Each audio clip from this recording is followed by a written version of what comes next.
Hi, I'm Bill Donohue, President of the Catholic League.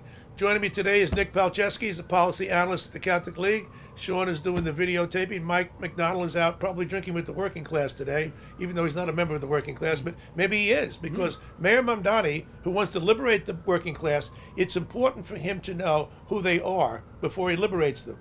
But the great emancipator doesn't seem to know who they are. It was a wonderful interview by a woman, a Hispanic gal, Lulu Garcia Navarro, in the New York Times on July the 18th, and she sat down with him and asked him about the working class, whom he wants to liberate.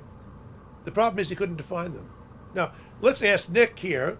He doesn't claim to be the expert on the working class like Mamdani, who can't define them. Can you give me an idea of who they might be? Yeah, so you look at the construction workers, the maids that clean in the hotels and the buildings, firefighters, cops. I take the Long Island Railroad every day and the subway. You have the people, the conductors driving the trains and clicking the tickets. They would be considered part of the working class. So it's just a common definition that anyone should really know. But according to Mamdani and the leftist on his side, they have no idea. Yeah, this woman asked him who was the working class. He said, "Well, the people who have to pay bills." Well, who doesn't have to pay bills?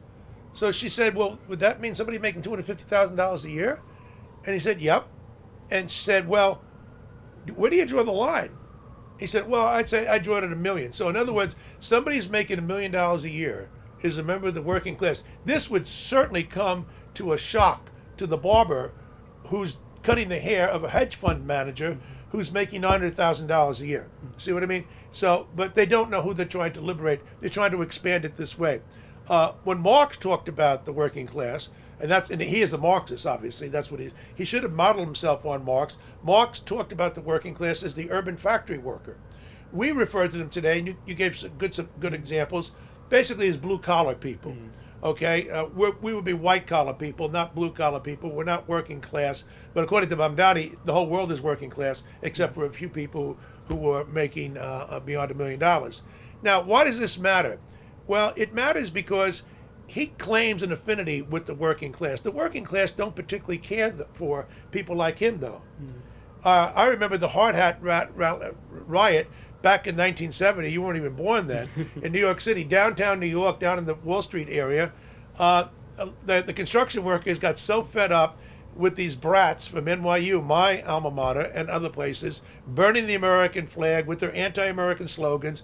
They gave them some classroom lessons with their fist, okay? And that took care of them. They had about 20,000 people took to the streets. Now, quite frankly, those working class people are fed up. That's why today, fast forward to today, just 2 years ago, they voted heavily for Donald Trump. Now, Donald Trump is the uber capitalist. According to the Marxists, he should be the enemy of the working class and should be in rebellion against him. Do you see the working class as being in rebellion against Donald Trump? Absolutely not. I mean, in all the elections, 2016, 2020, 2024, he won the majority of the working class vote. They wanted to see, to shake things up. They wanted Trump to the capitalist as opposed to a socialist or a leftist. And it's amazing, the people who are making over $100,000 and with the postgraduate degrees were the most likely to vote against Trump. So they don't seem to get anything right here at all. Maybe they go back and read what Marx had to say. By the way, Marx claimed to be interested in the working class. He impregnated his maid, all right? And then he didn't support his son. The son's name is Freddie. And Engels, his collaborator, took paternity authority because they didn't want to dirty the name of Karl Marx. He was a filthy man. He was a lazy man. He was unemployed good parts of his life. And he ruined all kinds of people's lives with his ideas of working class revolution. So it's important, like I say, if you want to emancipate people, why don't you figure out who they are? Thanks a lot. Thank you, Nick.